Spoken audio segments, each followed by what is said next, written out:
Hola a todos, bienvenidos a esta sesión. Yo soy el anfitrión de esta sesión, Sage, y en esta sesión vamos a grabar las intervenciones. Tenemos también interpretación a español y a francés. Si quieren escuchar en español o en francés, por favor, pinchen en el globo terráqueo que aparece abajo en la ventana de Zoom, hagan clic y seleccionen el idioma que quieran escuchar. Aparte de eso, esta sesión se va a grabar. Vamos a enviar la grabación después, ¿verdad, Luis? Efectivamente, la enviaremos por correo electrónico. Ahora voy a dar la palabra a Mario, que se encargará de empezar la sesión. Muchísimas gracias, Pascual. Es un placer para mí estar hoy aquí presentando este webinario, SAGE. Como quizás sepan o deberían saber,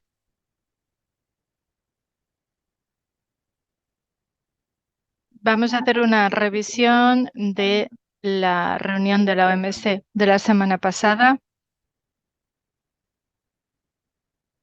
que fue muy bueno con muchos debates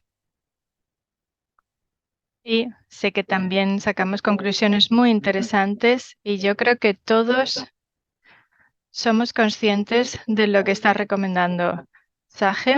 Así que tenemos la gran oportunidad de hablar porque vamos a hablar de las recomendaciones y de todo el debate que hay detrás de cada recomendación. Así que estoy encantado de tener el privilegio de poder oír de primera mano las conclusiones de la reunión de la semana pasada y con esto paso la palabra a Hannah, que nos va a contar qué pasó en la reunión. Pueden enviar las preguntas a través del chat durante la sesión o al final. Las responderemos al final, pero las pueden ir poniendo. Creo que con esto podemos empezar. Sí, y pasamos la palabra a Joaquín, que se va a encargar de la primera presentación. Ahora soy Joachim Hombach, soy secretario ejecutivo de SAGE y tengo la palabra, el privilegio de empezar este webinario. Vamos a empezar con esta revisión y después empezaremos con las sesiones específicas de el Gran Rescate, Polio y Mpox. En primer lugar, es un placer estar en esta llamada. Sé que muchos habéis asistido a la presentación SAGE de la semana pasada, a esa reunión, y en el orden del día verán que tenemos relativamente pocos temas de recomendaciones de políticas. Son los que empiezan con el asterisco, polio, hepatitis y mpox, pero tenemos también otras sesiones que fueron también muy importantes y hasta cierto punto permiten desarrollar el caso para futuras recomendaciones políticas.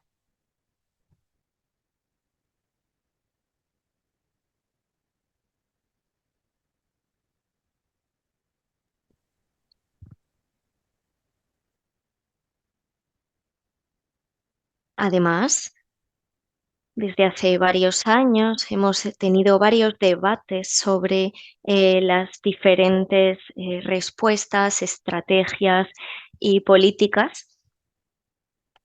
Y de estos temas hablaremos de la mpox, de la polio y del resto de enfermedades como la hepatitis E.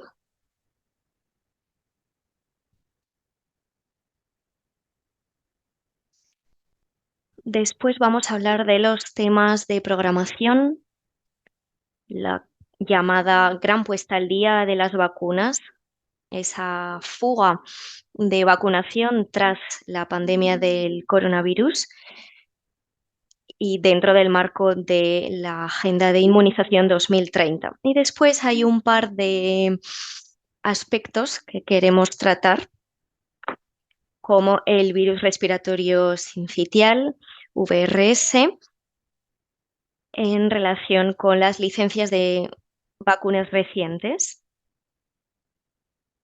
y las recomendaciones políticas dentro del SAGE a medio y largo plazo. Entonces pasamos a la siguiente diapositiva. Vamos a hablar sobre los informes a nivel global y regional. Entonces, básicamente es el aniversario número 50 del PAI, que empezó en el 74 y que se trataba de una cobertura del 5% de estas vacunas. A nivel global se han ido recomendando vacunas según los diferentes contextos y estamos en una media del 85% y queremos seguir mejorando, por supuesto. Lo que vemos en la parte derecha es una estimación de los efectos acumulativos de la vacunación en cuanto a la supervivencia. Y como vemos, hay un impacto masivo por parte de la inmunización en la supervivencia de los niños y que también afecta a la supervivencia de los adultos. Es algo muy sorprendente. La vacunación ha sido, es y será un motor clave en la supervivencia de los niños y se ha ido desarrollando a lo largo de los diferentes años. Siguiente diapositiva. Simplemente un par de aspectos sobre innovación que han sido muy útiles a la hora de conseguir este éxito, y aquí vemos la lista de innovaciones en términos de vacunas, en cuanto a la tecnología, la fabricación, pero también en cuanto a la administración y al almacenamiento. Y vemos que ha sido un trayecto increíble, con muchas innovaciones, también en el ámbito de la gestión de datos y de las plataformas. Gracias a todo esto ha sido posible. Así que bueno, vamos a pasar a los informes regionales brevemente. Como siempre en SAGE, intentamos tener en cuenta a todas las regiones de la OMS durante el periodo de los últimos 6 meses y los retos y problemas principales. Aquí tenemos algunos detalles y si estáis más interesados, pues os mandaré el enlace a los aspectos destacados de SAGE. Se me había olvidado comentarlo. Entonces, lo que vemos es que todas las regiones han tenido problemas a la hora de la vacunación. Ahora estamos en esa recuperación, pero no ha progresado mucho en la región africana.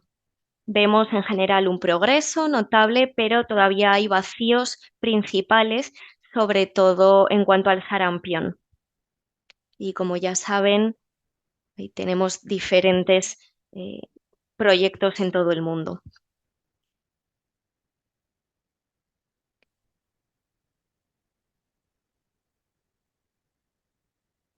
Se necesita tener programas de puesta al día bastante precisos que estén integrados en los programas de vacunación. En la mayoría de los países ya se ha hecho y han ido eliminando todas las barreras innecesarias a la vacunación. Pero, ¿qué tenemos que hacer entonces?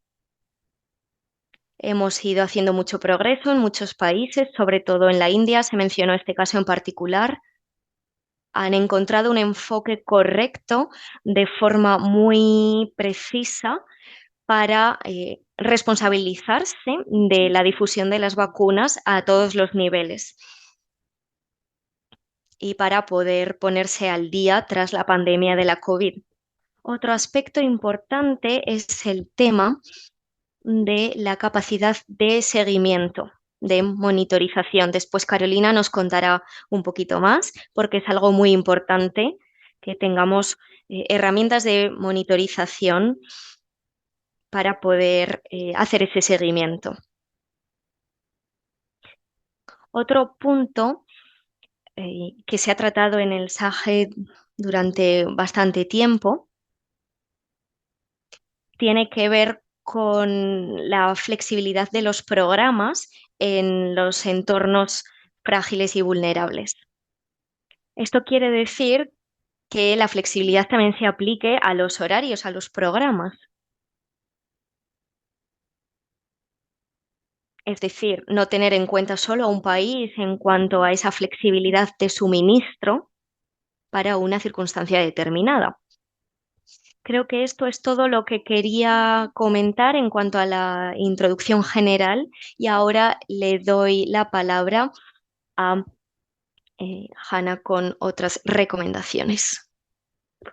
Muchísimas gracias, Joaquín, y buenos días, buenas tardes, buenas noches a todo el mundo y espero que hayáis podido seguir la reunión de la semana pasada online. Esto es simplemente para resumir lo que extrajimos después de recoger todas esas pruebas y hablar con los grupos de trabajo y con los miembros de la SAG, del SAGE. Entonces, vamos a hablar de la hepatitis E en primer lugar.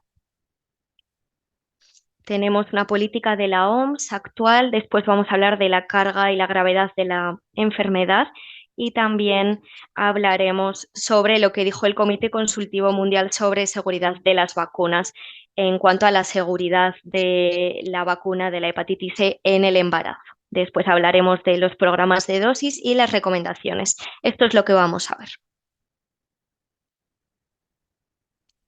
Siguiente diapositiva. Entonces, la hepatitis E es una epidemia en áreas con pocos recursos, sobre todo en Asia y en África, pero también tenemos un brote en Finlandia, así que digamos que nadie está a salvo si se tiene mala suerte. La morbilidad es alta y también la mortalidad en aquellas mujeres que están embarazadas cuando hay un brote. Actualmente solamente hay un producto disponible, se llama Gecolin, y obtuvo la licencia en algunos países, pero no tiene la cualificación, la certificación de la OMS. En cuanto a la certificación, se supone que va a ser para individuos de más de 16 años para vacunas como la hepatitis B, por ejemplo, también. En cuanto al periodo de aprobación, al menos va a ser de 36 meses hasta unos 45 meses según las condiciones de almacenamiento adecuadas. Se ha demostrado que con 3 dosis hay una gran eficacia de la vacuna y llegamos a un 100%, dos dosis un 100% con un 95%.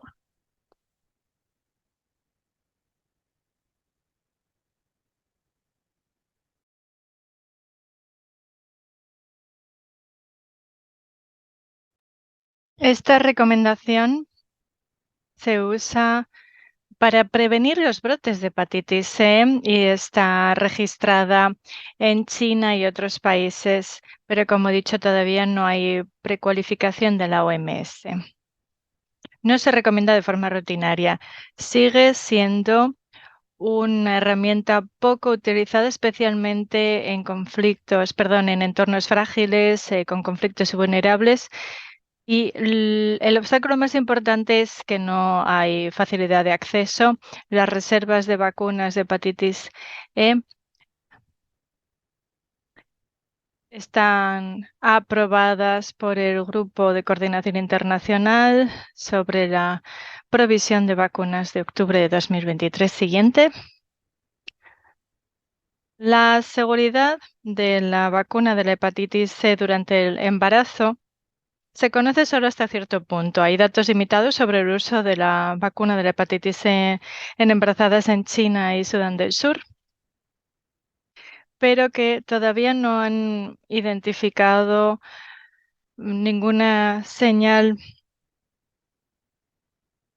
de seguridad. No hay preocupaciones de seguridad con otras vacunas a base de proteínas durante el embarazo, pero sí que ha habido un estudio aleatorizado en Bangladesh, donde se ha visto riesgo elevado de abortos espontáneos que hay que seguir investigando.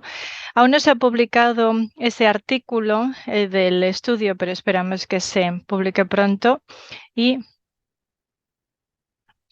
según lo que se sabe en otros entornos de frágiles, con conflictos y vulnerables, el riesgo-beneficio obra en favor de la vacunación, dado que hay mucha morbilidad y mortalidad por hepatitis en embarazadas. Así que es muy importante generar evidencia sobre el uso de esta vacuna en embarazadas, dada la significativa carga de la hepatitis C en embarazadas y el elevado riesgo de infección y de complicaciones. Así que, según las conclusiones de la OMS y de SAGE, esto es lo que se ha decidido. Vamos a ver las siguientes recomendaciones sobre la hepatitis C. Y repito, que en entornos frágiles, con conflictos y vulnerables, con circulación documentada del virus de la hepatitis C, donde hay riesgo elevado de enfermedad en el embarazo, las ventajas de vacunar a las mujeres en edad fértil de más de 16 años supera los posibles riesgos. A la hora de aplicar las campañas de vacunación, SAGE ha insistido en la importancia de acompañar la vacuna de la hepatitis C con un calendario de aprendizaje siempre que sea posible para la recopilación de los datos, para poder entender mejor el impacto de la eficacia y su seguridad. SAGE ha aprobado el uso de una vacunación de 2 dosis a los 0 meses en lugar del patrón de vacunación de 3 dosis durante las campañas en esos entornos con conflictos frágiles y vulnerables. SAGE ha aumentado también que se lleva a cabo más investigación sobre la vacunación de la hepatitis C durante el embarazo en personas con VIH y personas de menos de 16 años. Y además queremos seguir el estudio de Bangladesh. Vamos a pasar ahora a los marcadores inmunitarios. Como sabemos, en algunas vacunas y enfermedades se sabe muy bien el impacto de los correlatos o de los marcadores y hay estudios en fase 3 con resultados clínicos que son muy difíciles de conseguir porque requieren muestras muy grandes o por la impredecibilidad de los brotes y por eso su aprobación normativa se puede emitir en función de los marcadores inmunológicos de protección.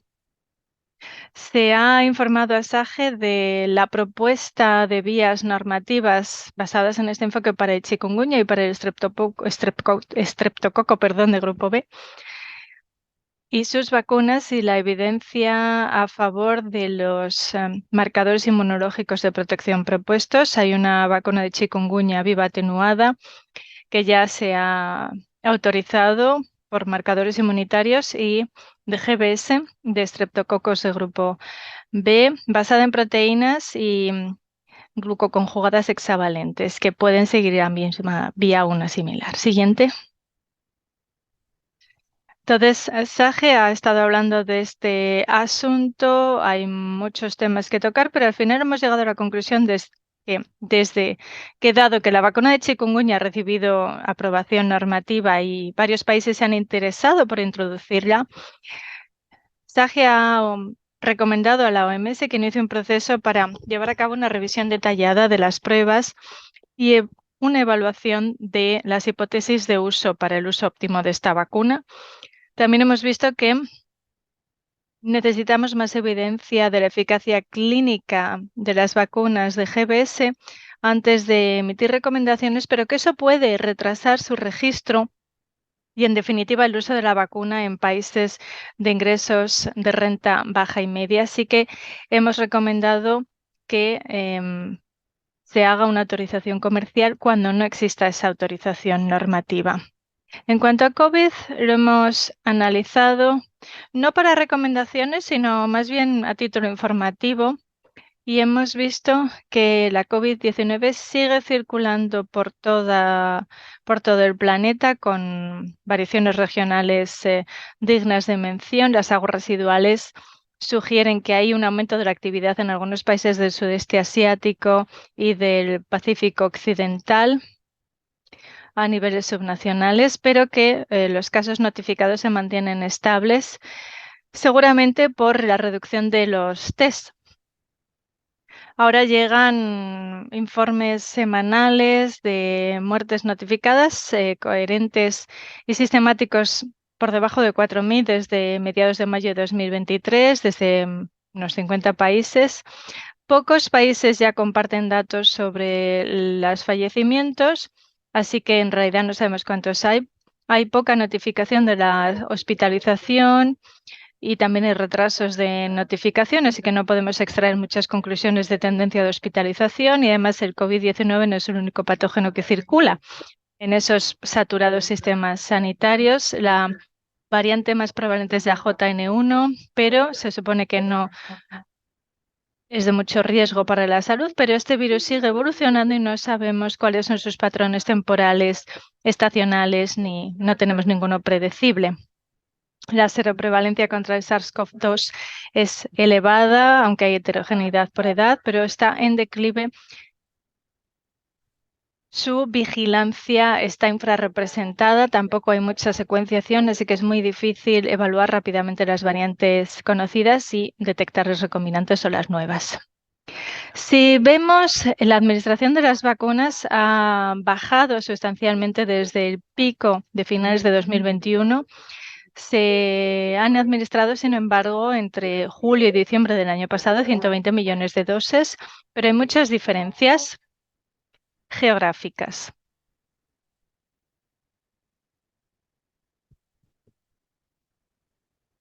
Las observaciones sobre COVID-19 son las siguientes. El número de casos, hospitalizaciones y muertes siguen siguen marcando una tendencia declive hacia abajo. Aunque hay desigualdad de acceso a las vacunas, ha bajado la demanda, especialmente en países de renta media y baja. La revacunación con vacunas bivalentes para Omicron siguen protegiendo contra las enfermedades sintomáticas y graves durante el periodo dominante de XBB, aunque hay una ventaja moderada de las vacunas monovalentes XBB sobre las vacunas bivalentes o del virus indicial. SAGE reitera que las XBB monovalentes hay que usarlas cuando estén disponibles, pero que no hay que retrasar la administración de las vacunas bivalentes o centrales a los grupos de alta prioridad si las otras no están disponibles. Y hemos reafirmado que los grupos de uso prioritario y las frecuencias de revacunación se tienen que mantener tal y como aparecen en la hoja de ruta de SAGE-OMS para priorizar el uso de las vacunas de COVID-19. Habrá otra reunión en septiembre de este año al respecto. Vamos a hablar ahora, en último lugar, del virus respiratorio sincitial, de las vacunas y de la situación de los anticuerpos monoclonales.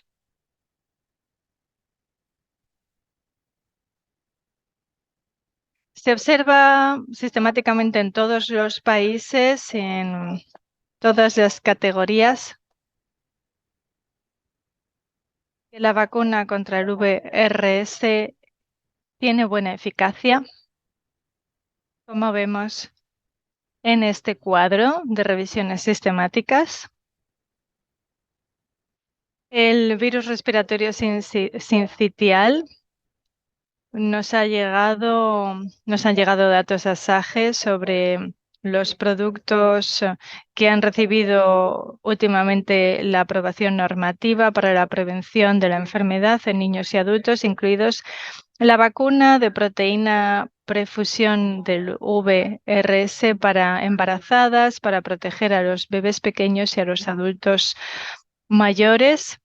Todos los productos han demostrado mucha eficacia en los grupos objetivo contra las enfermedades respiratorias de las vías bajas graves con asistencia médica, pero sí que hay un desequilibrio numérico en los embarazos pretérmino en mujeres embarazadas en el grupo de vacunación de los países de renta media. Estos países, bueno, son numerosos los países que están utilizando esta vacuna.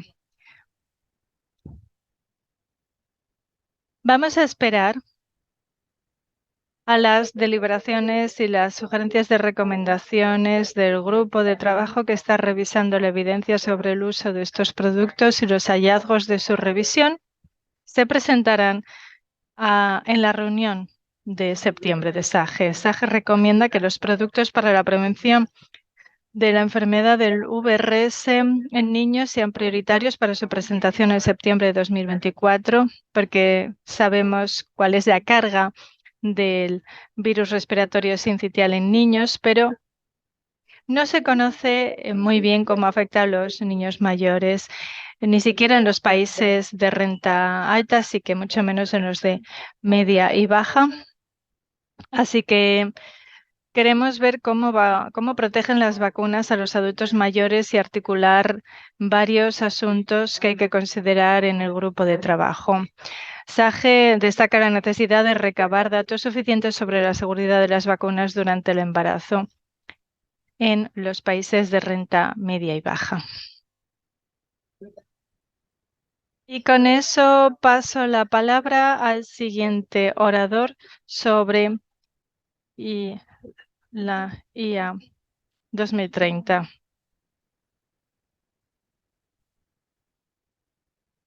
Vamos a hacer las preguntas antes de pasar a Carolina.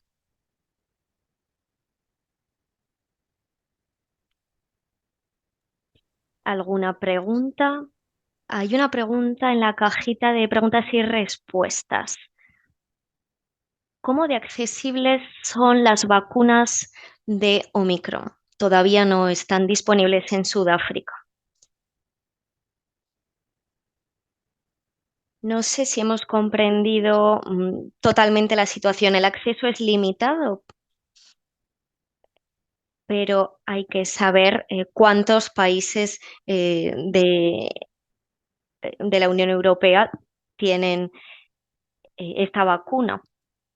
Lo sabemos, hay un desequilibrio, hay escasez de la vacuna XBB y hay una licitación de UNICEF y sabemos que los productores no están aprobando esta vacuna en muchos países.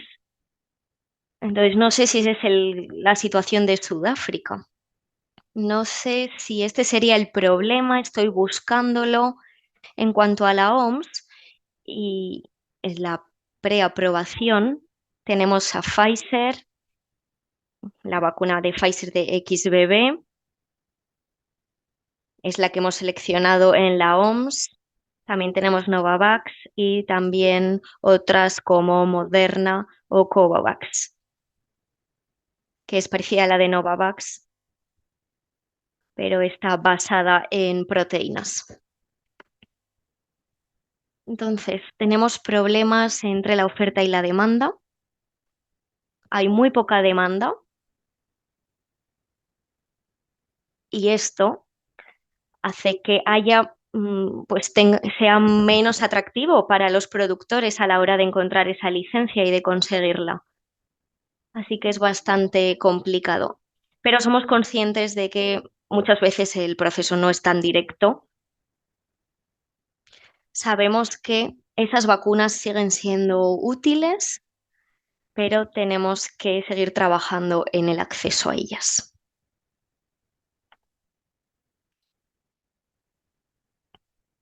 Otra pregunta. ¿Hay casos de sarampión en niños que son menores para obtener la primera dosis? ¿Ha habido algún debate al respecto? Bien, eso es lo que hemos estado hablando en la sesión, hablando de bajar esa edad para la vacuna del sarampión. Hay que ver lo que tenemos sobre la duración y la protección de la inmunogenicidad. Estamos trabajando en esta línea dentro de la OMS y SAGE y habrá que saber exactamente cuál es el punto en el que podremos compartir la información con las regiones. Lo que puedo decir en cuanto al sarampión es que en nuestra política eh, quizá podríamos bajarlo a 8 o 6 meses en circunstancias específicas, pero son circunstancias muy determinadas de riesgo para algunos países. Como Sudáfrica, por ejemplo, han pasado a la inmunización de rutina y estamos en el proceso de revisar todas las pruebas a la hora de adelantar esa dosis de sarampión. Pero teniendo en mente esto, pues sí hay una preocupación en el ambiente a este respecto y que tienen que ver con la transmisión maternal y que tampoco tienen que ver tanto con la infección, sino como con la inmunización. Entonces, a veces sucede en un punto anterior, antes de que las madres tengan esos anticuerpos por la infección. No sé si hay más preguntas y si no, pasamos a la siguiente presentación sobre la IA 2030 con Carolina sobre la gran puesta al día. Vale, ¿pasáis las diapositivas o comparto mi pantalla? Lo hago yo. Hola a todos, yo soy la doctora Carolina Danovaro, trabajo en el equipo de vacunación en la OMS en Ginebra. Hemos hablado sobre la IA 2030, sobre la gran puesta al día. Es una iniciativa que se lanzó el año pasado y que tiene 3 pilares. El de cerrar esos huecos de inmunización, después restablecer los niveles normales antes de la pandemia y después reforzar la inmunización de rutina para que esa puesta al día esté dentro de esa actividad diaria y regular, para que nadie se quede atrás. Entonces, algunos países están recibiendo fondos para llevar a cabo actividades a este respecto para esos niños que se han ido perdiendo a lo largo de los años y junto con la iniciativa se han ido presentando estos aspectos. Y SAGE destacó la necesidad de esa voluntad política con la participación de las comunidades y también el refuerzo de la capacidad del personal sanitario para que sean conscientes de la elegibilidad de las diferentes vacunas para los niños y después y registrar las dosis de forma correcta. Entonces, lo que queremos es que los NITAS estén comprometidos a la hora de orientar y dirigir estos esfuerzos. Entonces, el seguimiento de la puesta al día es vital para entender cómo va funcionando y si ha funcionado o no esa actividad y también para comprender el impacto que puede tener en la inmunización de rutina.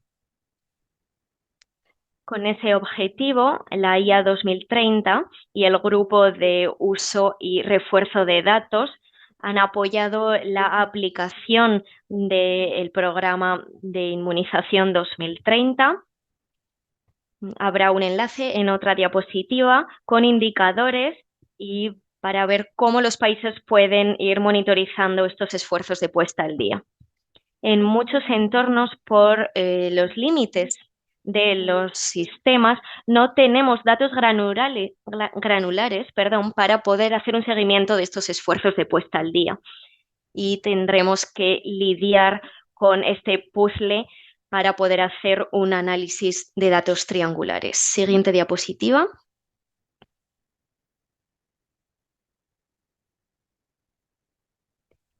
Como decía, para lanzar esta puesta al día, las prioridades para este año es que cada país funcione según necesidades. Tenemos movilización de recursos, políticas y prácticas que tienen que cambiar en muchos países. Por ejemplo, no había programas de puesta al día y tuvimos que empezar a cambiar las prácticas, los estándares de los procedimientos, las políticas y las herramientas para llevarlo a cabo. Y una prioridad también sería eh, participar en diferentes programas como el programa de la polio. Esta es la guía que os estaba comentando, ya está en 4 idiomas. Hoy vamos a tener la versión en árabe también, así que ya tenemos 4 lenguas y próximamente portugués. Y tenemos orientación sobre cómo monitorizar esa preparación para intensificar estas actividades de puesta al día, un capítulo sobre los sistemas sanitarios para ver cómo van a recabar y agregar esos datos. Después, para el proceso sobre monitorización a tiempo real y evaluación con objetivos. Y por último, como no vamos a tener datos granulares, tendremos que confiar en estudios de caso y con sus respuestas. Siguiente diapositiva. En cuanto al seguimiento de esta preparación en los países, tenemos los diferentes grupos de trabajo regionales que están coordinando el seguimiento de la preparación de estos países. Para los países que están apoyando, vamos a solicitar actualización de datos. Entonces, vamos a solicitar ese formulario de la gran puesta al día. Siguiente diapositiva. Los aspectos que están dentro de esta guía, aunque parezca simple, es muy importante saber cuál es el reto que tenemos delante, es decir, determinar la elegibilidad, pero a muchas instancias, a muchos niveles, teniendo en cuenta las cartillas de vacunación de los niños. Siguiente diapositiva. Como decía, los sistemas de información sanitaria son esenciales para estar adaptándonos a la desagregación de diferentes grupos de edad y las cartillas tienen que estar disponibles y adaptadas para todos los niños, sobre todo los más mayores. Una vez que tengamos los papeles básicos de los sistemas de registro, hay que adaptar también los sistemas de gestión de datos agregados. No solo que estén adaptados esos datos, esas herramientas, sino que el personal también tiene que saber cómo gestionar e interpretar estos datos que van a estar más desagregados. Siguiente. En cuanto al seguimiento del proceso en sí, para los países en los que la vacunación es nueva para niños más mayores, recomendamos hacer evaluaciones como el seguimiento rápido y también incluir las preguntas de vacunación sobre aspectos sociales y comportamentales. Hay que adaptar las herramientas que existen en la preparación del sistema de vacunación, como por ejemplo la evaluación de la postintroducción de la vacuna o las oportunidades perdidas de vacunación. Esto simplemente es un resumen de los indicadores del número de niños vacunados y cómo se va a reflejar en la Gavi. Siguiente. Y por último, la recomendación de hacer estudios detallados y estudios de caso. En algunos países van a querer aprender más y muchas veces con estos servicios vamos a poder determinar la edad de vacunación. Y la siguiente y última diapositiva. En resumen, hay muchos retos y estamos intentando o proponer opciones para mitigar esos problemas a nivel de país, a nivel nacional, determinar la elegibilidad, los sistemas y herramientas de datos, es decir, adaptar los registros.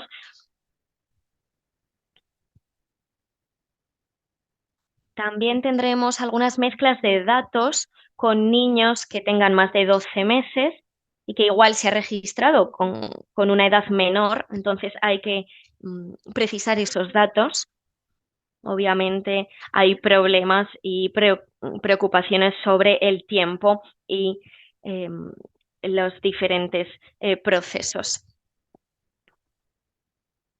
Vemos en el gráfico de abajo que los datos son incompletos. A veces la proporción de las vacunas para el sarampión se recomiendan a los 9 meses y se registra para un niño de más de 12 meses. Entonces, a la hora de tener una encuesta, vemos un porcentaje de un 10% y hay ideas falsas que se ven reflejadas con diferentes datos. A nivel global, el reto sería una iniciativa heterogénea y que tenemos la recogida de datos que es limitada. WINIC no está establecida correctamente para poder hacer un seguimiento de esa puesta al día de las vacunas. Y por último, sí, esa era la última diapositiva. Muchísimas gracias. ¿Alguna pregunta? No sé si hay alguna pregunta. No veo ninguna pregunta. Gracias, Carolina.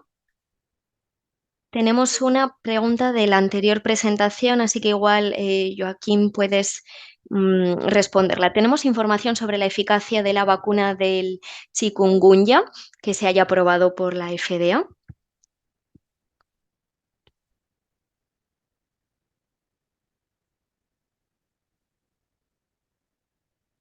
Sí,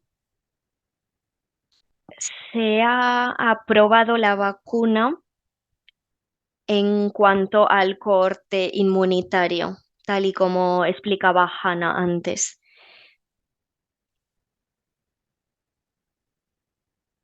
Y se basa en estudios que se han ido transfiriendo de forma pasiva.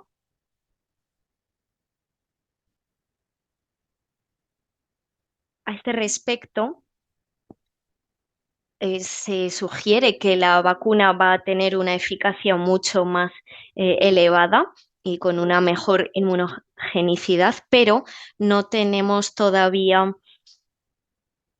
una medida de la eficacia específica en este momento.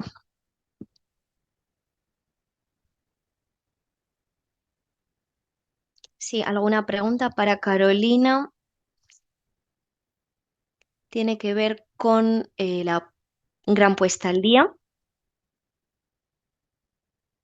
Sí, en cuanto a si GIW significa la Semana Mundial de la Inmunización, parcialmente sí, pero en algunos casos, para los países apoyados por la Gavi, a veces no coincide el plazo porque ahora están solicitando las dosis adicionales. Gracias.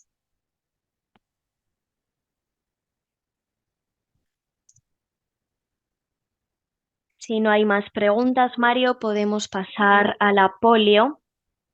Sí, hay otra pregunta sobre si la gran puesta al día se dirige hacia esas políticas para las plataformas de vacunación de adultos.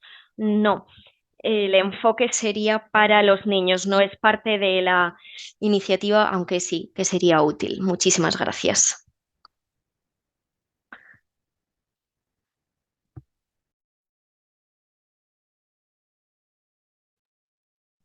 André, yo voy a compartir mis propias diapositivas, mi propia presentación. ¿Se ve, verdad? Sí.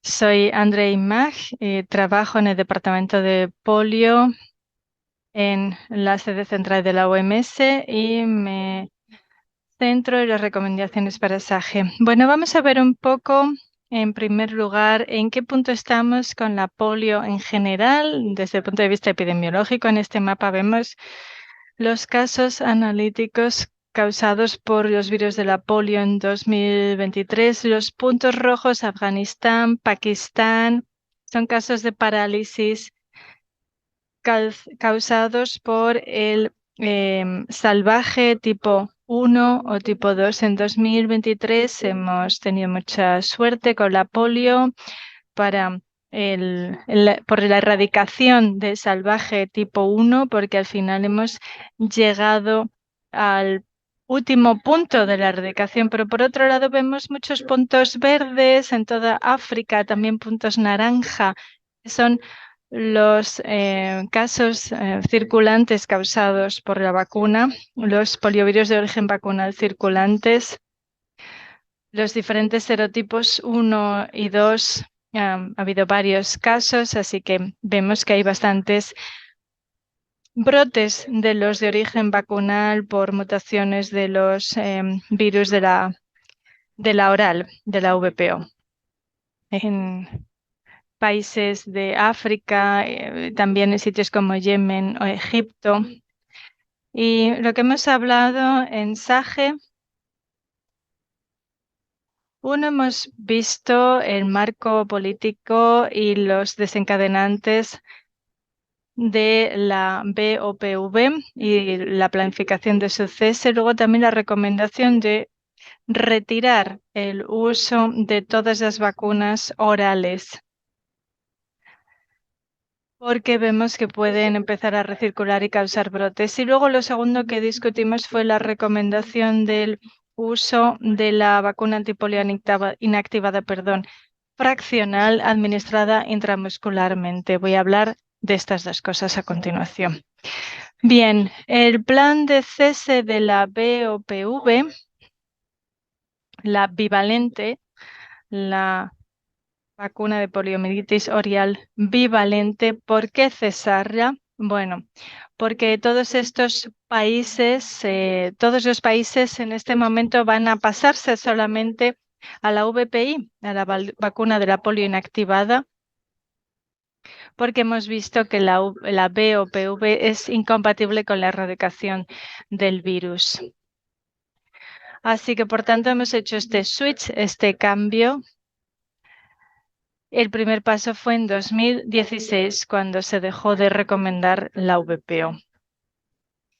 Hemos aprendido, no obstante, ciertas lecciones a partir de 2016, cuando SAGE revisó los hallazgos claves de una evaluación independiente de ese cambio acordado de la TOPV a la BOPV, pero hemos reconocido que es un fallo, un fracaso total, porque la única causa anuladora de cese de la UPV2 de ese fracaso ha sido la incapacidad del programa de realmente acabar con los brotes con respuestas de alta calidad y oportunas a escala suficiente. Ha habido 300 casos de parálisis causados por esta vacuna. El objetivo del switch del cambio era evitar los casos, pero ha pasado lo contrario, porque 6 años después, en lugar de 300 parálisis, hemos visto más de 3.000 casos de parálisis. Así que lo que hemos aprendido es que ha sido un fracaso total y absoluto,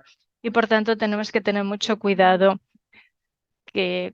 para que con el cese de la BOPV no pase lo mismo. Entonces hemos acordado que el calendario actual de cese de la BOPV de 2027 no se va a materializar por la incertidumbre del cese de la WPV1 y de la CVDPV1 y la 2, de la interrupción de la transmisión de los virus circulantes. Así que SAGE recomienda firmemente que el cese de la BOPV se haga solo después de controlar los brotes del poliovirus de origen vacunal 2 circulante, incluidos en todas las geografías. También recomendamos que los países con bajo riesgo de polio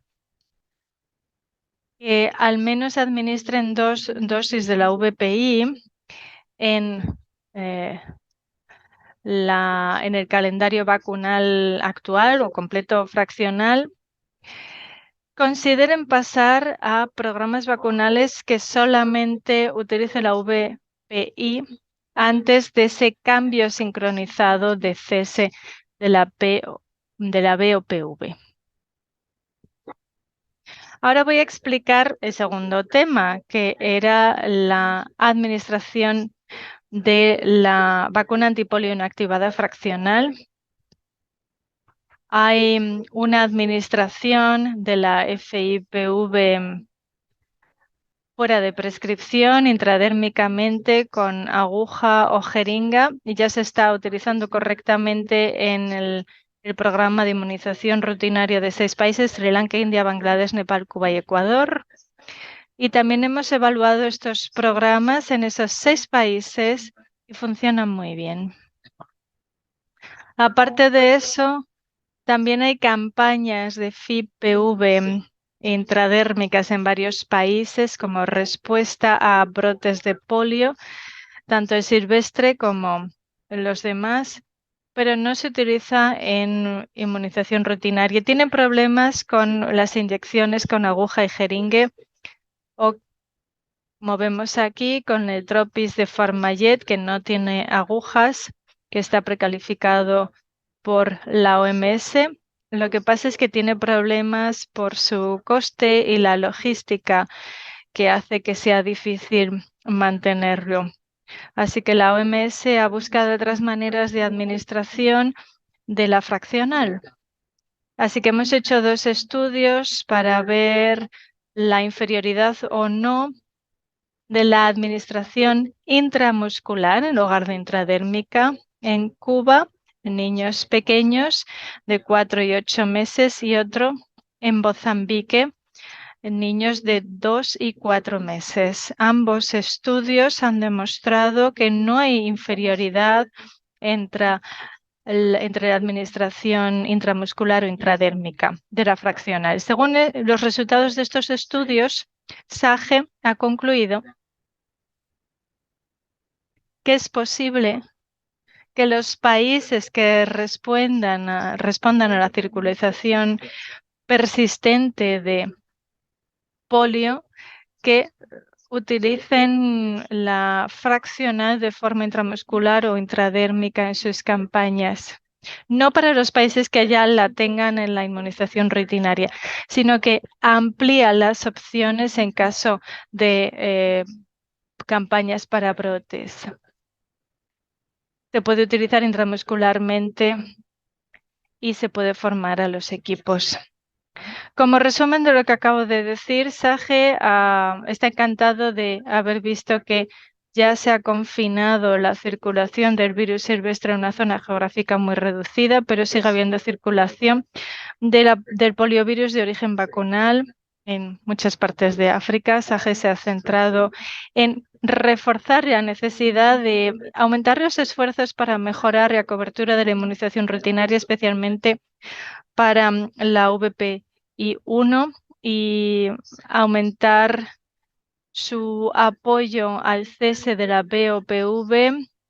Para el cese definitivo, vamos a revisar los desencadenantes y prerequisitos desarrollados por el equipo de cese para no repetir los errores que cometimos en 2016 con el cese del anterior. La mayor recomendación es que hemos reiterado que solamente los países con bajo riesgo y alta cobertura, con al menos 2 dosis de VPI en la inmunización rutinaria, deben considerar pasar a utilizar solamente la VPI antes de las recomendaciones de la PAI, que puede ser intramuscular. Eso es todo. Muchas gracias. Gracias. Tenemos una pregunta. Hay países individuales que estén designados como de bajo riesgo o medio. África es toda de riesgo alto. En la OMS, todas las regiones de la OMS designan cuál es el riesgo de cada país. No sé actualmente cuál es el de cada país. No sé si Sudáfrica, que es el país por el que me han preguntado, está en riesgo alto, medio, bajo. Sé que Sudáfrica es uno de los países que sí que está pensando en pasar a administrar solo la VPI 1. y esto se decidirá también, se hablará durante los grupos de trabajo. Bien. Hay otra pregunta. Si el plan inicial se interrumpió,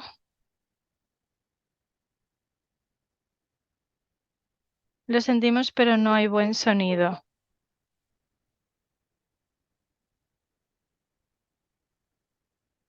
¿Cuál es el programa para Pakistán? La pregunta es sobre el calendario. La certificación de Pakistán se hizo en el año 2000, llevamos 24 años de retraso, pero en 2026 al final habrá una recertificación porque sí que hay señales positivas de Pakistán y Afganistán. Estoy hablando de la certificación del poliovirus silvestre porque tiene que haber 3 años de ausencia de circulación para poder conseguir esa certificación de ausencia. Entonces, en 2026 o 2027 se hará. También vamos a ver si podemos certificar el circulante, la ausencia de circulante en 2028. El cese de la BOV probablemente se podrá hacer en 2029, pero bueno, como se ha dicho, es muy difícil tener certeza sobre esto. Muchas gracias. Y otra para Ivette.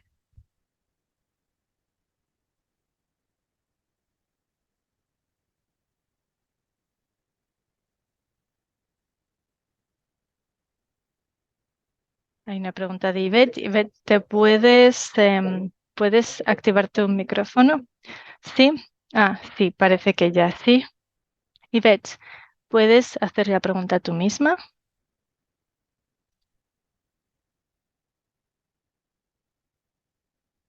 No. Si no, activamos el micro nosotros. Ivette,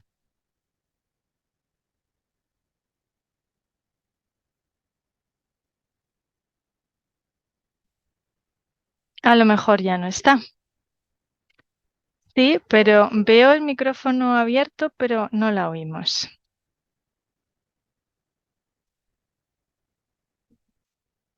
Bueno, entonces vamos a decirle a Ivette que si nos oye, ponga la pregunta en el chat. Y con esto pasamos al punto siguiente, si no hay más preguntas.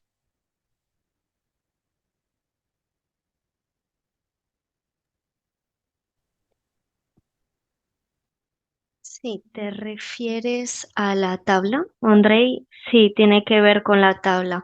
Vale, voy a intentar contactar a las regiones. Es un ejercicio anual, entonces no sé si está publicado todavía. Pero bueno, lo voy a intentar buscar.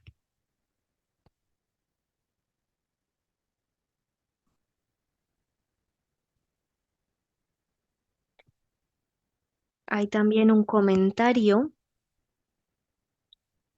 sobre estar convencido de hacer esa transición o no. Bueno, en cuanto al grupo de trabajo de la polio del SAGE, se cree que Sudáfrica sí que está lista para esa transición y yo estoy convencido de que habrá argumentos a favor y en contra de la transición también. Muchas gracias.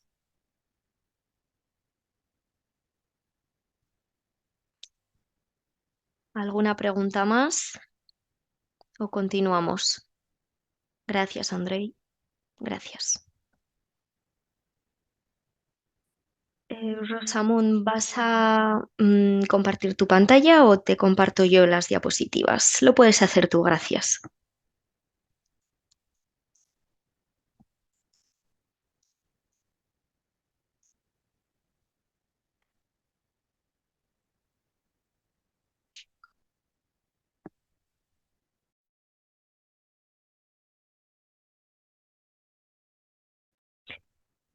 Gracias a todos. Buenas tardes, buenas noches, buenos días a todos.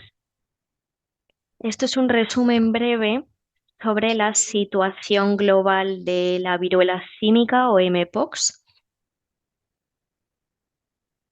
Quizá la mpox ha estado fuera del radar, pero ahora tenemos una situación un poco complicada en la República Democrática del Congo, así que vamos a ver un resumen de la situación en este país y después hablaremos de las recomendaciones de SAGE porque se debatieron la semana pasada.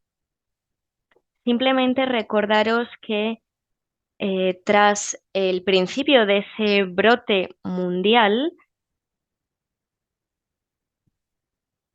se llevó a cabo un plan nacional, después se revisó y eso lo siguió el director general con algunas recomendaciones según el Comité de Regulación Internacional. Esto simplemente es un resumen, pero estas son algunas recomendaciones que están en vigor hasta agosto de este año y que se presentarán también en la Asamblea de mayo. Aquí tenemos algunas recomendaciones de los Estados miembros bajo el paraguas de las regulaciones internacionales. Voy a intentar seguir hablando de las de rojo, como por ejemplo invertir en investigación para comprender mejor esta enfermedad. Y por último, es que nuestros colaboradores y los países tendrían que trabajar por un acceso igualitario a las vacunas seguras y efectivas. Siguiente diapositiva. En esta diapositiva vemos datos que se han publicado esta semana o incluso hoy con datos de febrero del 24. Entonces, aquí tenemos la curva epidémica que podemos ver a nivel global y que ahora ha alcanzado 94.000 casos en diferentes países. Hubo bastante falta de respuesta en muchos países, pero no en todos, obviamente, y también incluyó la comunicación y los programas de las comunidades. Sin embargo, un año más tarde, estamos en una situación como la que hemos vivido en febrero del 24,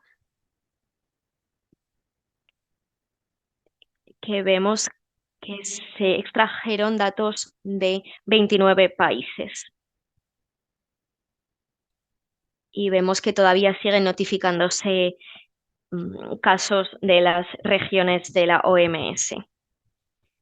Visualmente podemos ver las fechas de notificación y así vemos los brotes en las diferentes regiones. Vemos, por ejemplo, datos similares notificados en América y la región europea y de África. Esta diapositiva resume la situación de finales del 23 y la emergente situación de la República Democrática del Congo. En el gráfico vemos el número de casos clínicamente compatibles notificados de mpox.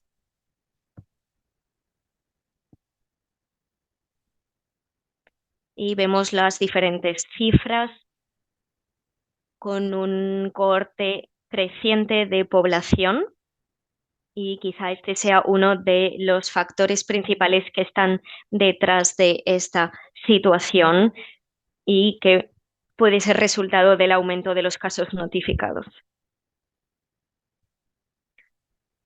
Aunque estos casos sí que cumplen con los requisitos, a veces no son no vienen simplemente por un enfoque sintomático. Lo que vemos es que en 2024 los datos no se han analizado, simplemente tenemos datos de los 2 primeros meses del año y seguimos haciendo registros de los diferentes países, de países que no se notificaron casos en 2023. Después vemos la mortalidad a lo largo de 4 años, incluido este año, y vemos un aumento de un 2%, 3% y este año más del 7%, que estos serían los datos registrados de los casos en el país. Obviamente, esto suscita mucha preocupación y otras características que también pueden ser preocupantes. En el centro vemos un mapa de la República Democrática del Congo y las provincias con los casos notificados en 2024, pero a finales del año pasado vimos una expansión geográfica de 23 de las 26 provincias, incluida Kinshasa. El brote en el sur de Kivu fue también muy importante porque estaba relacionado con las trabajadoras sexuales y la transmisión de enfermedades sexuales. Lo que vemos en la izquierda, abajo, es las pirámides demográficas clásicas en diferentes partes del país. Esta es la misión que tuvo lugar a finales de 2023 y vemos en Ecuador, que es la provincia más endémica. En esa época, en ese periodo, vemos también Bolomba y otros casos que nos hacen ver que los casos fueron claramente de niños. A la derecha vemos otra pirámide muy diferente con el sur de Kivu que tiene que ver con la transmisión sexual. Es un caso más virulento y nos muestra que el patrón se ve más en mujeres y en adultos. Y es el primer patrón de mpox en el que he visto más mujeres que niños. En estos casos, en las secciones mineras, donde hay población que va traspasando fronteras y diferentes movimientos de población. Ahora vemos los datos de los últimos 2 años hasta 2024. Estas son las 8 primeras semanas del año. Vemos en la izquierda casos notificados y en la derecha muertes, fallecimientos por mpox notificados. Vemos la incidencia y vemos que hay un desplazamiento bastante significativo. En esta diapositiva vemos la distribución por edad y por sexo. Vemos los casos en niños menores de 5 años. Y después tenemos los casos en adultos. Vemos la distribución de los fallecimientos en los mismos grupos de edad hasta la edad de 5, que representa 2 tercios del total. Esto se debe a un mayor riesgo de la enfermedad.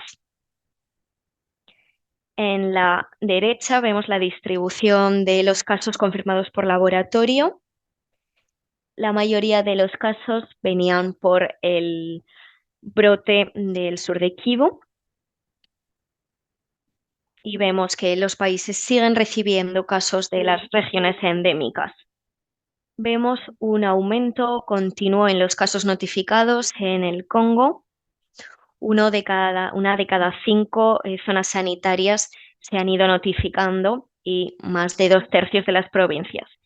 Un 10% más o menos son confirmados por laboratorios y a nivel nacional vemos un 76% de los test recibidos.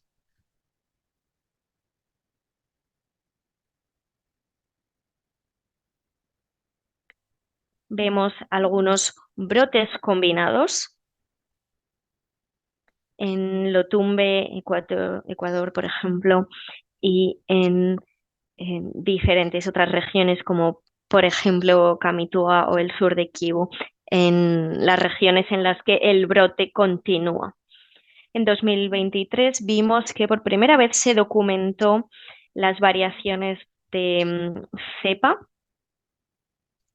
y vemos que esto pues ha resultado en un brote global que incluyen Mpox y VIH. Otro tema también muy preocupante también tendría que ver con las diferentes cepas, sobre todo en el sur de Kivu. Y vemos que estas cepas circulan en las zonas endémicas sobre todo. Y aquí podemos ver como resultado un fracaso del diagnóstico. Entonces, la OMS está actualizando orientación y directrices sobre los test de laboratorio para la viruela símica en cuanto a la información sobre cómo los países pueden hacer esta evaluación.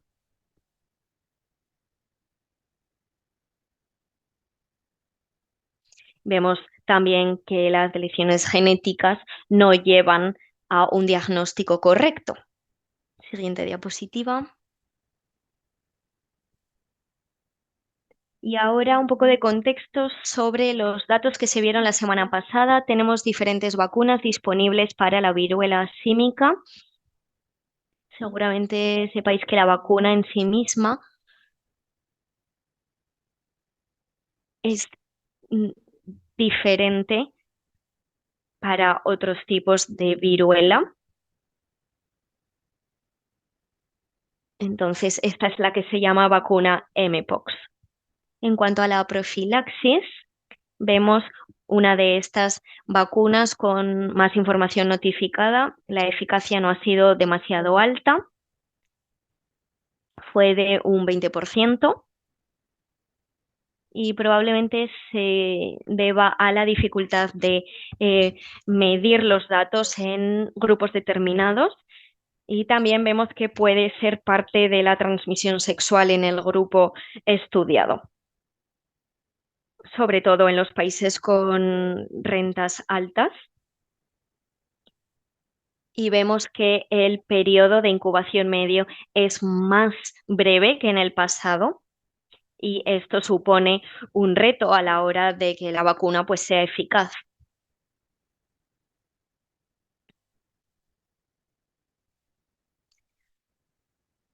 Entonces, la exposición la postexposición a la profilaxis tiene que evaluarse también en otros entornos con diferentes modos de transmisión. La buena noticia es que para la misma vacuna no replicativa hay un 76% con una única dosis y vemos que en la segunda dosis alcanzamos un 82%. Entonces vemos esa diferencia, esa estimación que nos da esa confianza, aunque estos estudios de observación no sean aleatorizados y que no sea una eficacia muy concreta. La mayoría de los estudios, por no decir todos, muestran pruebas parecidas sobre la prevención con vacuna de la Mpox. Siguiente diapositiva. El otro aspecto que se revisó sobre la seguridad de las vacunas, sabemos que estas versiones son vacunas de primera generación que se han ido observando de forma continua y que han sido efectivas a la hora de la erradicación de la viruela. Estas vacunas que tenemos actualmente se desarrollaron después o en esas fases finales de los programas de erradicación, son más seguras y somos conscientes de que el programa de desarrollo para estas vacunas nos ha llevado a la disponibilidad de estas vacunas para controlar la viruela símica. Un ejemplo sería el de las vacunas de segunda generación. Estas vacunas tienen un riesgo mayor de miocarditis, por ejemplo, comparado con las vacunas de tercera generación. En este sentido, vemos que ha habido cambios raciales.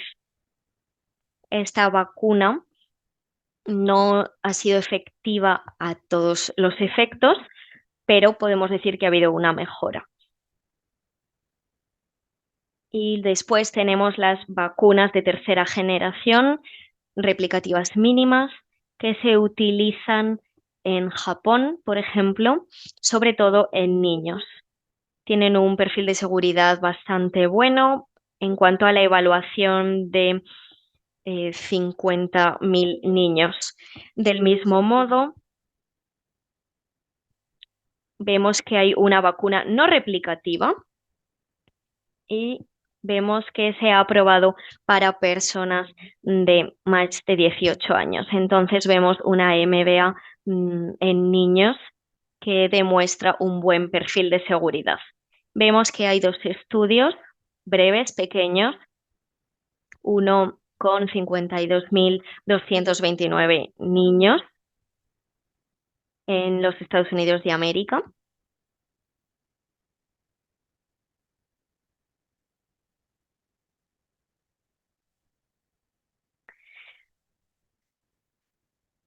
Además, vemos la vaccinia modificada, que gracias a ella hemos desarrollado otras vacunas y vemos que también demuestra un perfil de seguridad bastante positivo. Tenemos evidencia de que los niveles son entre bajos y muy bajos. Siguiente diapositiva. Recomendaciones sobre la respuesta al brote de la mpox. Vemos que globalmente tenemos una nueva epidemia y que es una situación bastante preocupante.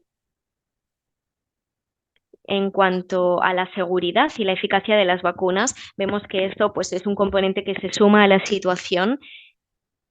Y aquí vemos las recomendaciones para la consideración del uso de las vacunas de la mpox.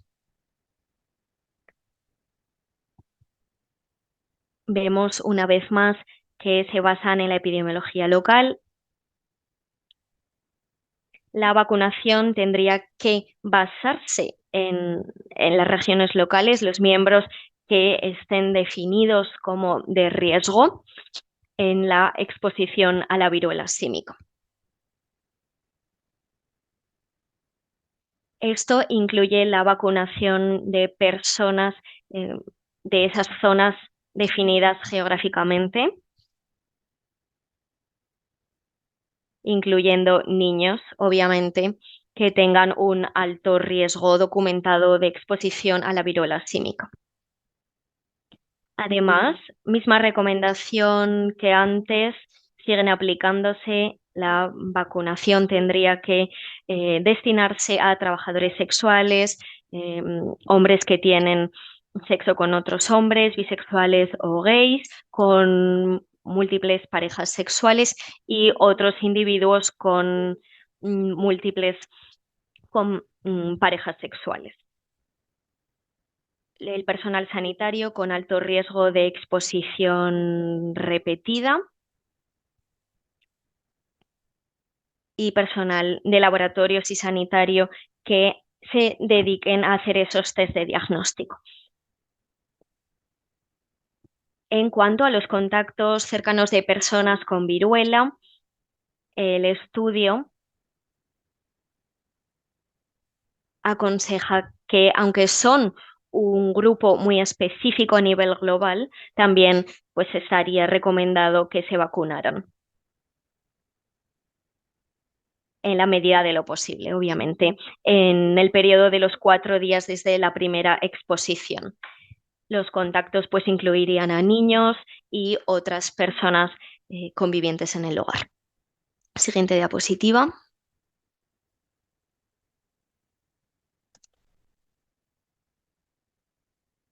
Esto sería un resumen de los individuos inmunocompetentes no embarazadas. Vemos que son vacunas no replicativas, vacunas replicativas mínimamente o diferentes vacunas con cultivo de células replicativas y que están basadas en evaluación de riesgo de la población en sí o de individuos concretamente y consideraciones específicas como, por ejemplo, el uso no aprobado potencial o aplicar la aplicación a la vacunación para grupos de población especiales. Eso lo veremos en la próxima diapositiva donde tengo algunos ejemplos. Perdón, la anterior. Entonces, a la hora de elegir una vacuna para estos grupos de población especiales, sí, bebés, niños y adolescentes, la consideración sería vacunar con esas vacunas no replicativas o con mínima replicación. Y vemos, por ejemplo, el uso aprobado de la LC16KMB para los niños en Japón. Vemos que esta es una de las recomendaciones principales de SAGE. Sin embargo, no debería utilizarse en niños en otras situaciones. Siguiente diapositiva. Obviamente, SAGE también menciona las prioridades en términos de investigación y la llamada a la acción en cuanto a la epidemiología sobre la seroprevalencia y otros factores para la infección y la gravedad de la enfermedad, en particular la morbilidad y mortalidad en los niños, que es bastante alta, requiere un esfuerzo dedicado a comprender esa epidemiología y la efectividad de la vacuna, su seguridad y la inmunogenicidad del grupo y sobre todo también la duración de la protección de la vacuna. En cuanto a la llamada a la acción, SAGE y sus miembros enfatizan la importancia de la disponibilidad y el acceso a las vacunas a la hora de mitigar el impacto de la mpox en regiones con enfermedades endémicas y con una igualdad en aumento.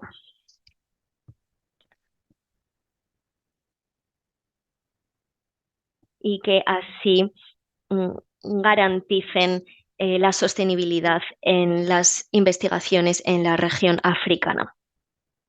Simplemente para que tengáis una idea, a principios de abril, la OMS va a tener dentro del marco estratégico global para la mpox, el objetivo será conseguir la eliminación mantenida en el tiempo de la transmisión entre personas de la viruela símica con diferentes objetivos. Sabemos que a nivel global todos los casos han sido a causa de transmisión entre humanos, entre personas, incluso en las zonas endémicas de los países.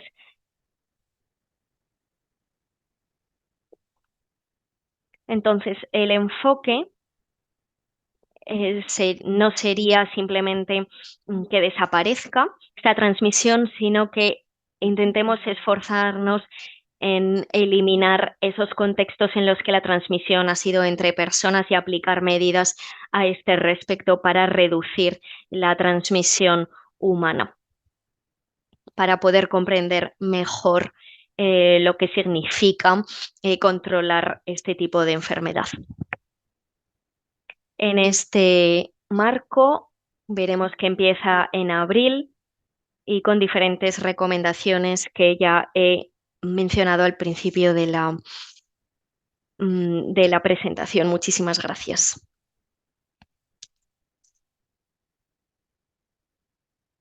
¿Alguna pregunta?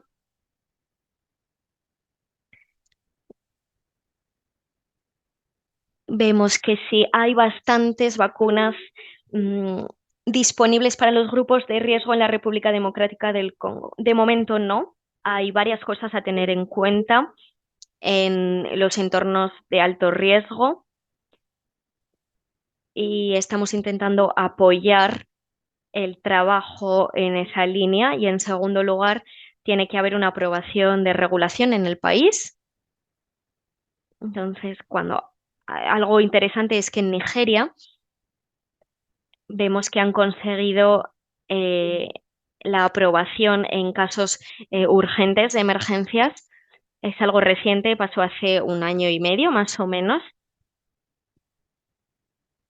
Y actualmente el enfoque con la República Democrática del Congo pasa por em, ese apoyo del grupo de la OMS en África y que sigan aplicando la misma orientación. Y teniendo en cuenta esto y las estrategias de inmunización basándonos en la disponibilidad de vacunas, se han ido ofreciendo algunas donaciones de vacunas por los países de altas rentas y somos conscientes de que los productores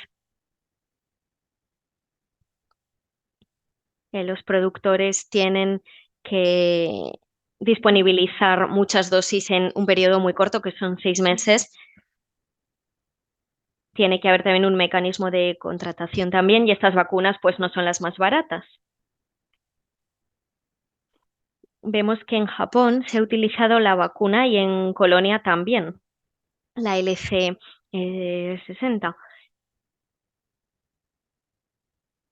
Y vemos que la efectividad pues también se ha visto notificada y lo que se ha propuesto para este tipo de vacuna es que se utilice y en Japón también pues se han ofrecido 15.000 dosis de vacunas en esas donaciones. Así que tenemos diferentes áreas de trabajo que funcionan de forma simultánea para apoyar al país y para que estas vacunas estén disponibles para los grupos de alto riesgo. Y la estrategia de vacunación empieza ahora con un enfoque de incidencia para las vacunas.